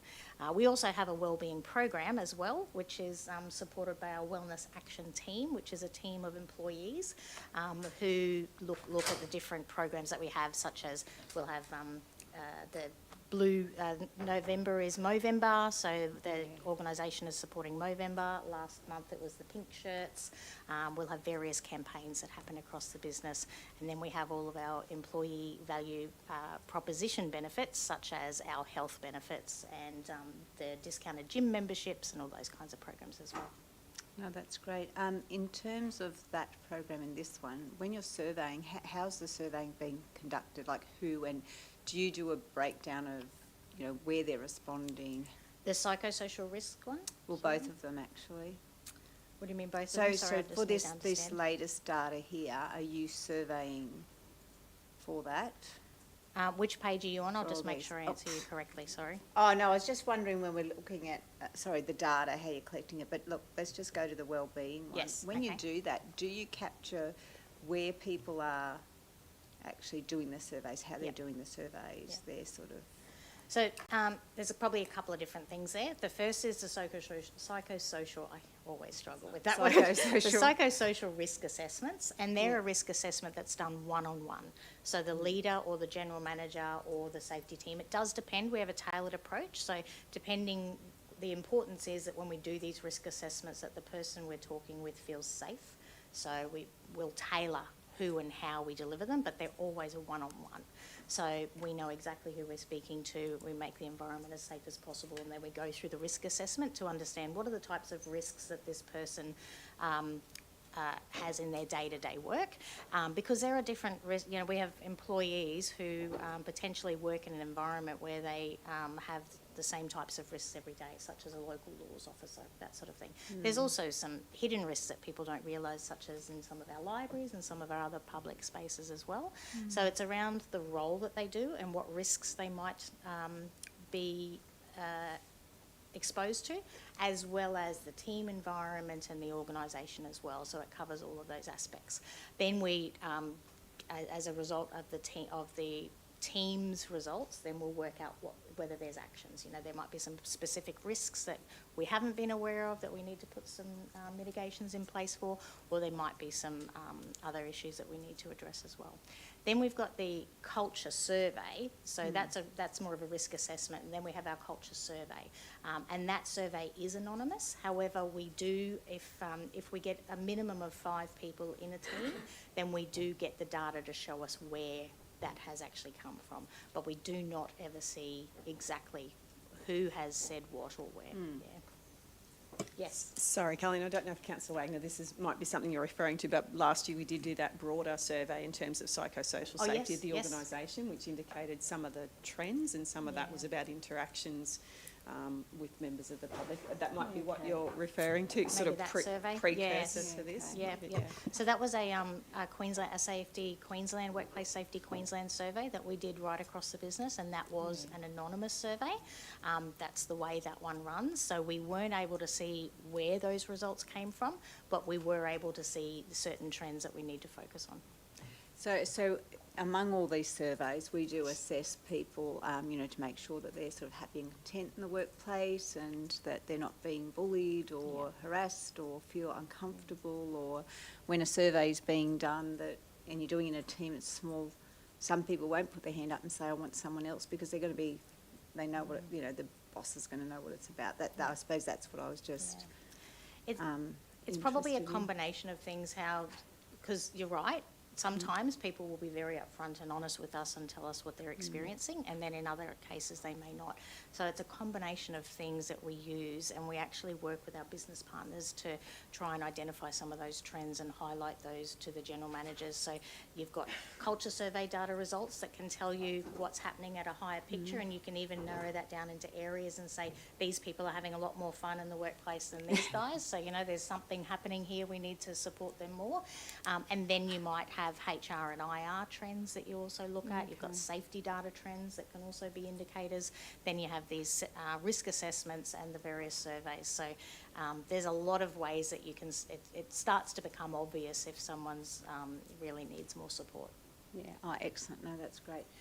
Getting back to this particular report too, we had the top 3 satisfaction, is it? And number 3 was the libraries. So how is that actually being determined? That survey is done by the people, I might get Kylie or Yeah, sorry, Mark. So that survey is done on the phones. So, and Mark might know the exact question that we ask. I don't have that off the top of my head. Yeah, I'd be curious to know what the questions actually are, because, I mean, libraries are amazing, but I'm a bit surprised by that, to be quite honest. Because we've got, like, the entertainment centre, we've got some other really cool things, the art galleries and... Thank you, Councillor Wagner. Morning, councillors. So it's a post-interaction survey undertaken in Customer Solutions. So after a telephone call, you go through to a system which asks a series of questions. And the questions are quite simply put, asking how important or how much value do you place on a certain service, and how well do you think council does in that service. It's a very simple two-question survey after an interaction in Customer Solutions. So in terms of the library, so are you asking like a set question relating to that particular service after they, like I'm just wondering. Yeah. Like, so they'll phone about the rates or their dog or something, yeah. and then they'll go through to a survey, and it's a randomised survey, so we'll randomise a question, but you'll be asked, for instance, for libraries, how important do you think libraries should be to council? And rate that from 1 to 9. Will then be asked, and how well do you think council performs in libraries, on the library service? I can't remember the precise wording.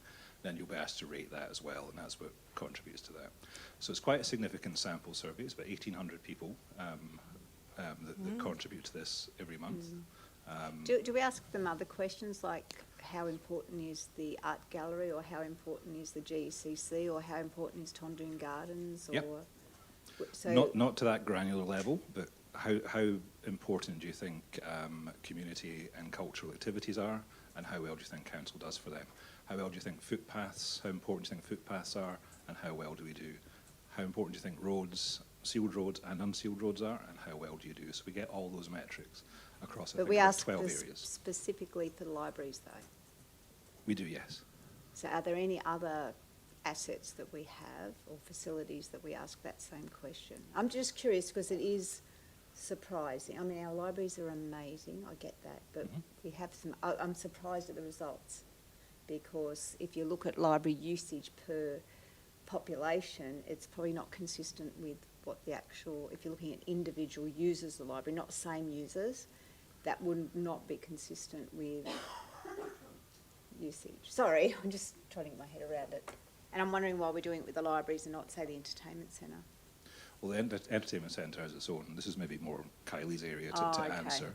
But the entertainment centre and how people interact with that, and the satisfaction they have for their services, for their events and for their thing is separately collected and isn't part of this wide-ranging service experience survey that we do. This is more to tie in with our asset management system, to understand what the community values in terms of the broad services we provide and how well they think we do, so we can get some idea of the performance. So it sits together with our performance and condition data. So would the libraries be not considered in art and culture then? So we don't ask about art and culture, we ask specifically about library services, because that's one that we wanted to find out about, because we've got a library's future plan, so it's timely that we find out what the community think about that and how well we do about it, so that we can then put some information into our planning to understand, to reflect the community's needs.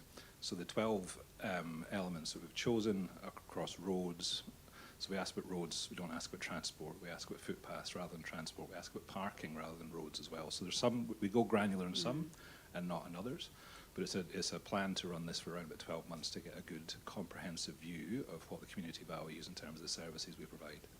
No worries. No, I sort of get it, but it just...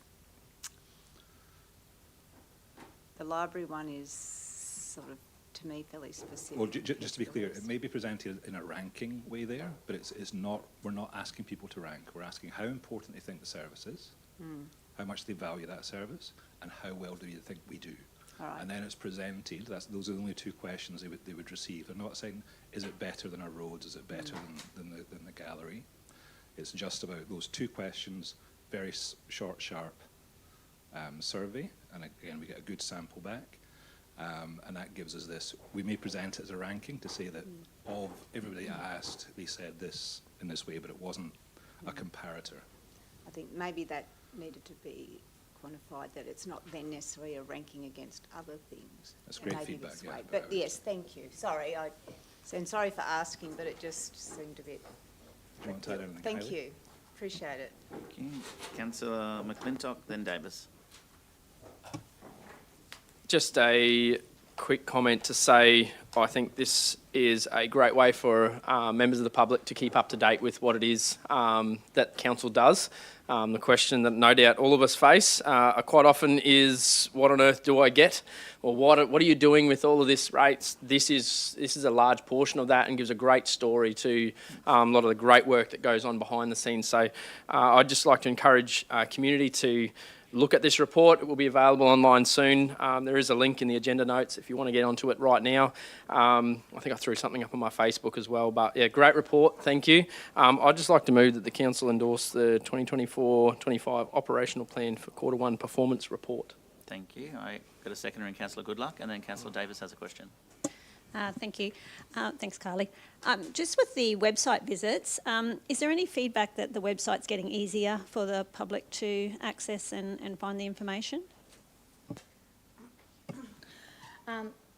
I think the data would indicate that. Yeah. I'm not sure if the team have specific feedback on that, but we are moving towards a new platform soon. At the moment, all we're doing is really trying to make it as easy as possible for people to access the regular things that they need to do. But there is a lot of work going on around how we transition to that new platform, and we're very excited about how that will be a real customer-centric, user-friendly platform. But the fact that more people are finding their answers on our website is a really good sign. Yeah, that's what I was thinking. And also the 3 out of 3 for the community. Is there any feedback on the forums so far, how people are finding the community forums?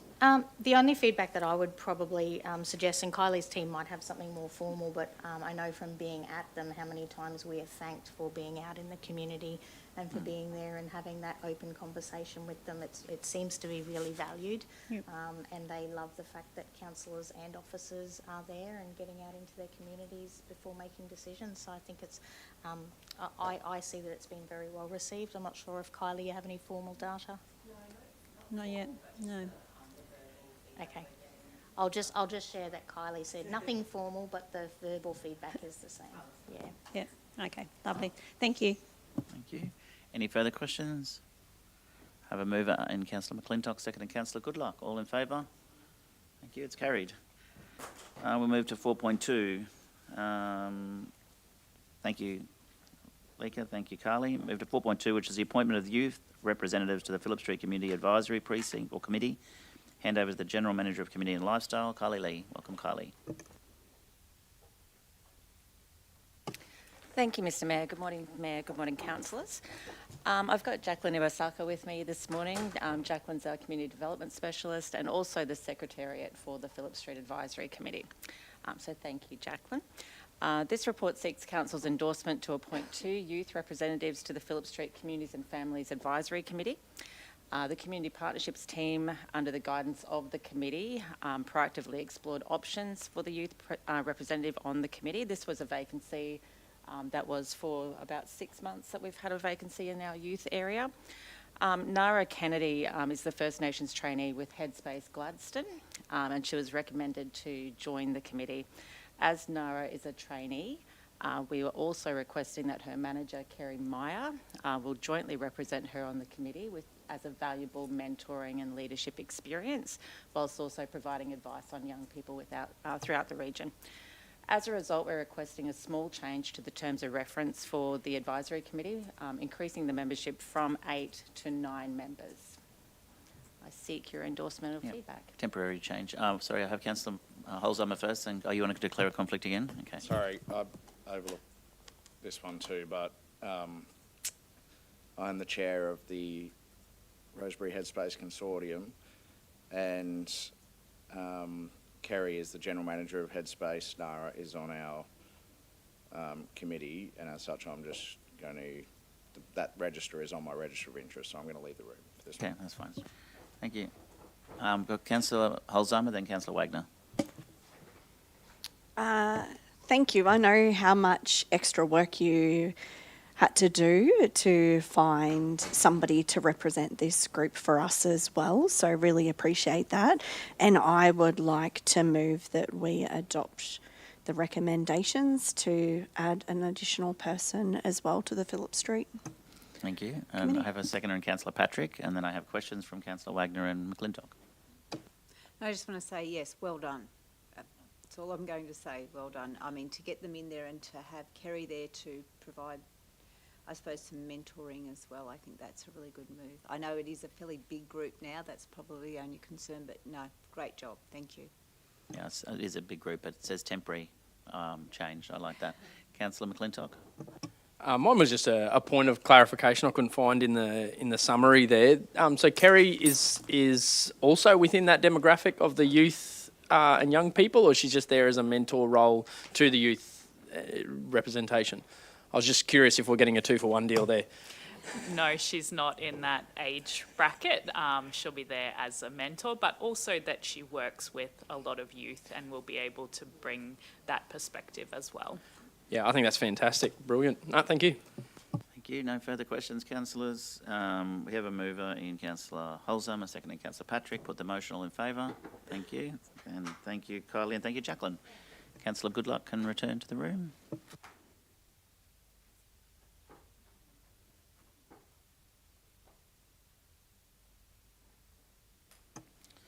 Thank you. We'll move to item G 4.3, which is Audit, Risk and Improvement Committee meeting summary for the 18th of September 2024. I'll hand over to the General Manager of Finance, Governance and Risk, Mark Holmes. Thank you, Mark. Morning, Mayor. Morning, councillors. Apologies. This report today is just a summary of the Audit, Risk and Improvement Committee meeting that was held on the 18th of September and essentially tries to go through the story and of the main points raised during that meeting. So just telling you that little bit more than what we had when we were just tabling the minutes. So hopefully that new layout is of value to you.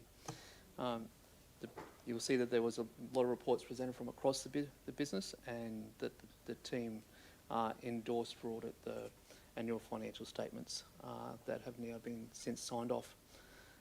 Happy to take any questions with respect to the report. Thank you, Mark. Question from Councillor Churchill.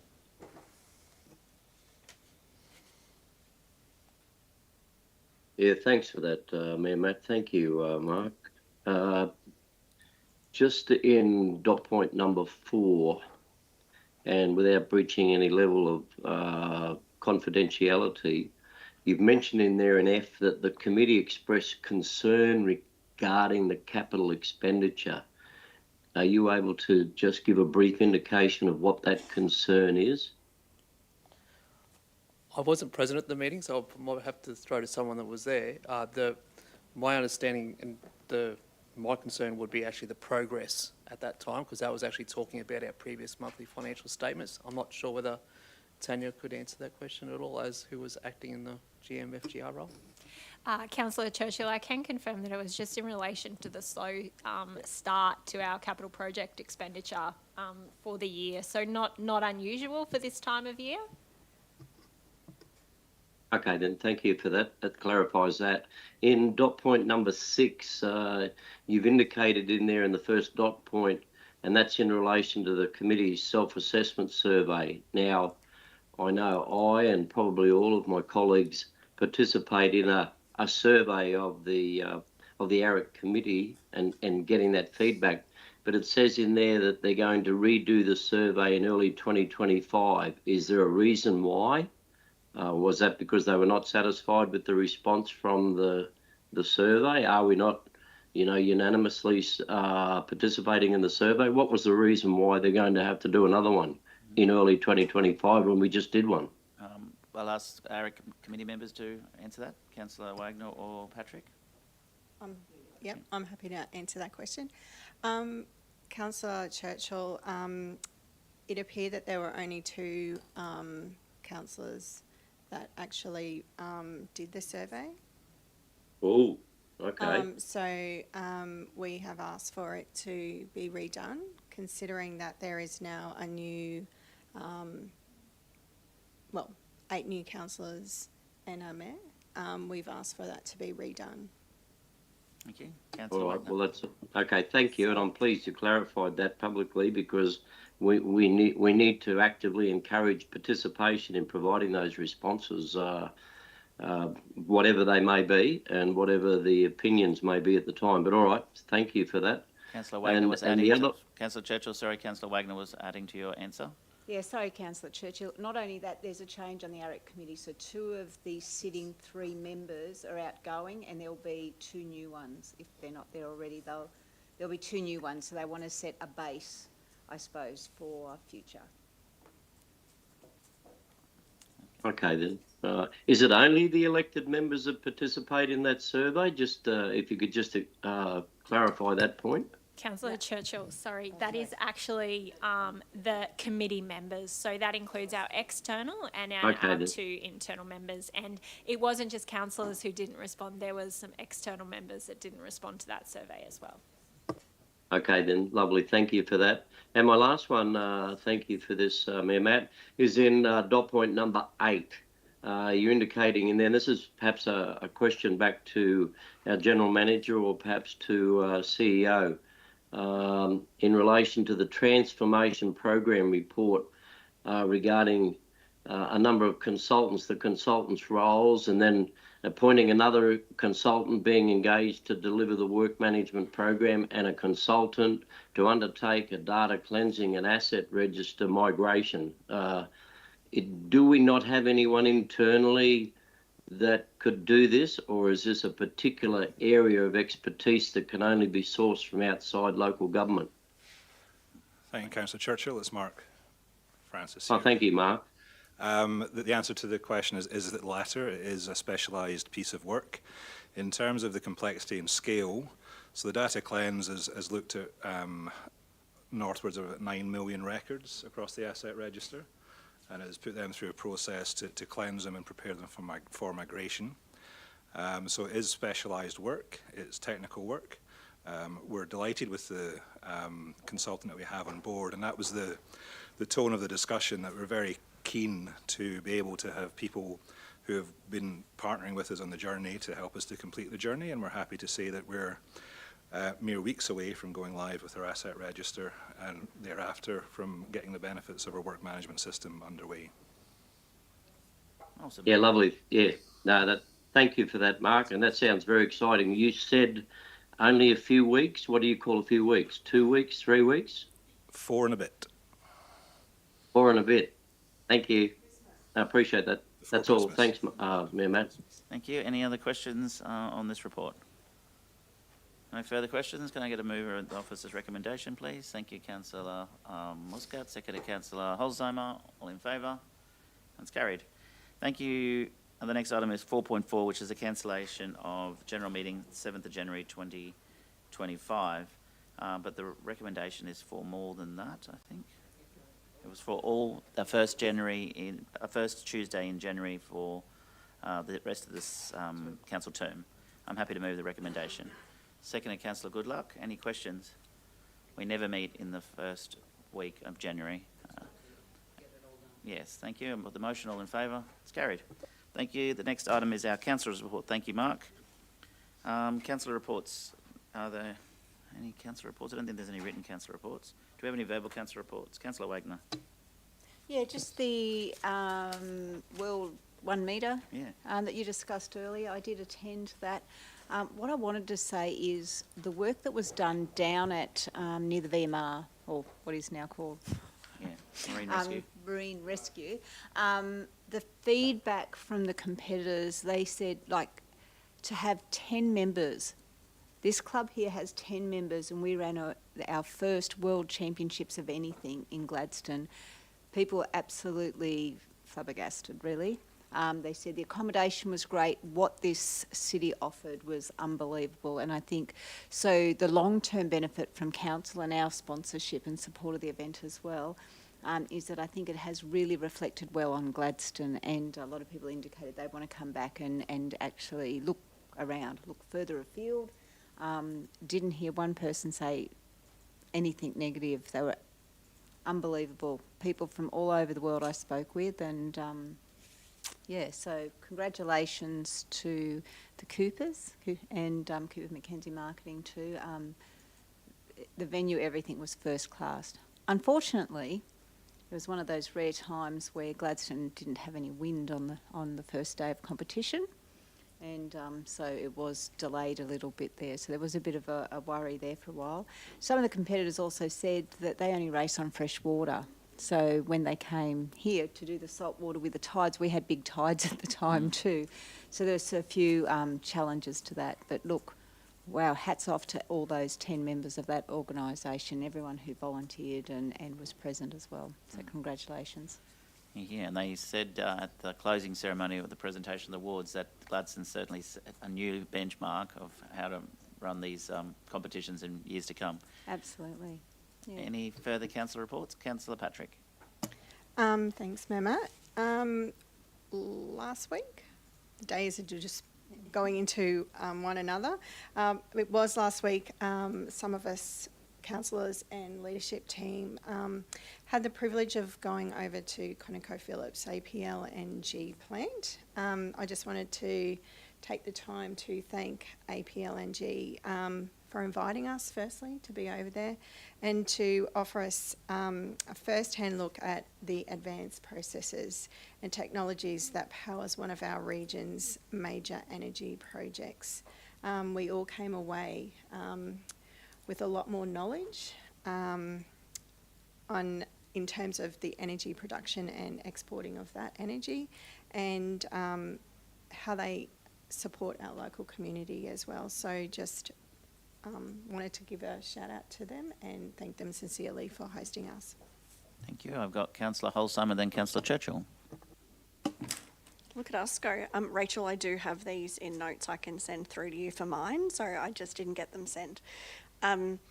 I spent Friday, Saturday, Sunday really immersed in the disability access inclusion space.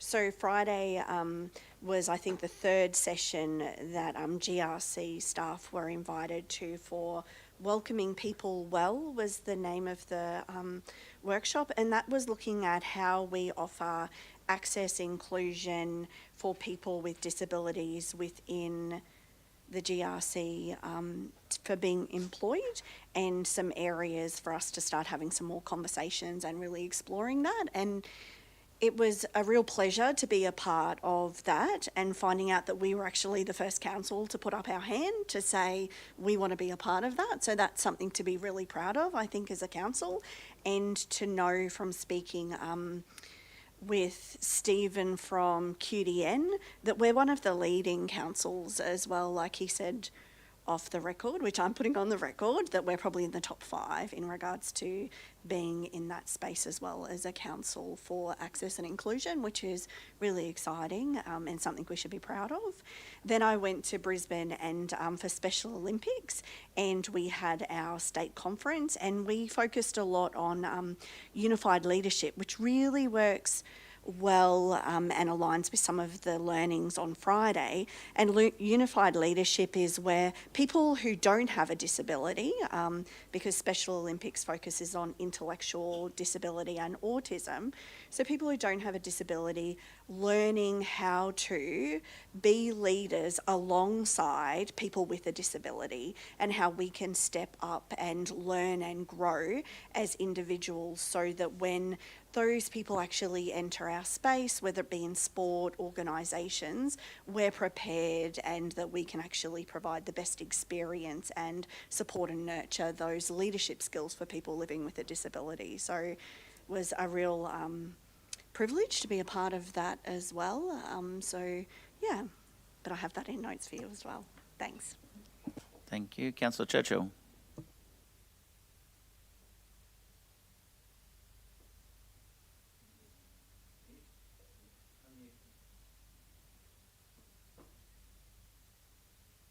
I need ex-councillor Trevor to help me with technology sometimes. But anyway, look, thanks, Mayor Matt, and to my colleagues. In the essence of time, and I think we've got a race that stops the nation at 2 o'clock. I hope to be finished by then. Just a brief is that I'd like to firstly congratulate you, Mayor Matt, on being elected President of the Local Government Association of Queensland. Thank you to all of my colleagues for allowing a number of us to be able to attend that important state conference. Thank you to Councillor Goodluck for his active debating skills in putting forward our case on a number of occasions. It's not always about winning, but it's about making sure that we're not forgotten and we put those cases forward. So well done, Councillor Goodluck. But having attended the state LGAQ conference, along with a number of my other colleagues, I had the opportunity to go around and have a look at a number of those trade displays. And just a brief aspect of history here, in 2012, when I was the CEO of GAPDL, I submitted a report in relation to the benefits of the RV industry to the Gladstone region. In 2016, in April 2016, and Mayor Matt, Councillor Goodluck, you would remember this, I submitted a notice of motion in relation to the Gladstone region becoming a RV-friendly region. That's 2016, that's 8 years ago, and that was a unanimous decision, and it's wonderful that the Council of the day saw fit to endeavour for our region to become an RV-friendly region. So why do I raise this today from the LGAQ conference was that I had the opportunity to go and visit the trade display of the CMCA, the Camping Motorhome Club of Australia. And the last report that we had effectively, and that was 2022, indicated that which town or village within our region should be an RV-friendly region, be it Calliope, be it Miriam Vale, or Agnes Water, or wherever, somewhere down in the Baffle. And I had thought that Miriam Vale had actually achieved that status as an RV-friendly town. And it's not a race, it's a very, very gradual process. But if we're not an RV-friendly region, because whilst I was there, and I'd hoped that some of my other colleagues were able to pick up a copy of the latest edition of the CMCA, which effectively highlights all the regions and all the towns and all the cities in Australia as such. So in catching up with the CEO, Richard Barwick, the CEO of the CMCA, this latest edition, as I've indicated, of the national magazine in our region, there's not one community from our region that is considered to be RV friendly. They've listed all the cities and all the regions inside this wonderful national booklet, and there's not one from our region that has been identified, and our region has not even been identified as RV friendly. So why do I raise this today? And I make reference to your terminology, Madam CEO, tactical urbanism. So it's a simple request today is that what is it that we have to do to ensure that our region or places within our region, because the CEO, Richard Barwick, indicated that the first one within our region may very well likely be Rules Beach, which is quite exciting for that part of the region. But when I look through the list, and please take the opportunity to have a look at the list when you see Bundaberg and Mackay and Townsville and many other regions being proactive, I'd like to think that if we've got opportunities from tactical urbanism, then perhaps we should be throwing our full weight of support behind other initiatives from perhaps our community or in partnerships to make sure that we can be proud to be an RV-friendly region. And again, I raise this today purely and simply because we seem to have come a long way to have got nowhere in relation to that particular resolution for us to become RV-friendly. I thank you for your time. Thank you. I might hand over to the General Manager of Community and Lifestyle to answer that question. Thank you, Mr. Mayor. Thank you, Councillor Churchill. I'm not actually asking, sorry, Ms. Mayor Matt, I'm not actually asking it as a question. I'm simply asking, we have a motion that currently sits there for us to endeavour to get there. I'd love to be able to see a report. I believe our community would like to see a support, and You muted yourself, which that's fine. Oh,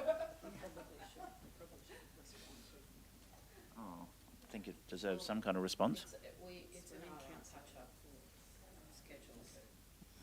Well, we lost you there, Glenn. Yeah, no, that's all right. I wasn't asking a question. I was just simply making a statement that we should get a report, or we should look for working with our communities and any other aspects that might be able to come forward, because I do know, and you were there for the official opening and the official launch of our first dump site out there in Gladstone near the cemetery, and that was a celebration on its own to put in an effluent disposal site. But I think we need to do a little bit more, because when you have a look at the map at the trade display of the state LGAQ conference, and Gladstone region is the region that does not get mentioned. That's nothing to do with LGAQ, that was CMCA.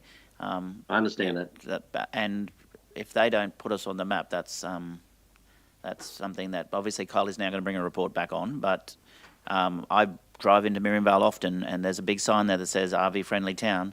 So I'd be curious to understand how that sign got there, and why this organisation that promotes RV friendly doesn't recognise Miriam Vale for starters. And we're doing good work around Calliope in terms of making that an RV friendly area as well. And obviously there's some exciting plans for Gladstone that we may see as well. So let's get a report on that. I was more than happy for Kylie to answer it today, but we'll get it at a later stage. Any further councillor reports? I think we all want to see the region RV friendly, because they bring a lot of, they spend a lot of money in your community at times. Excellent. All right. Well, there's no further councillor reports. There's no urgent business. There's no notice of motions and no confidential items. I close the meeting at 11:20 a.m. and thank you for your attendance. Go St George.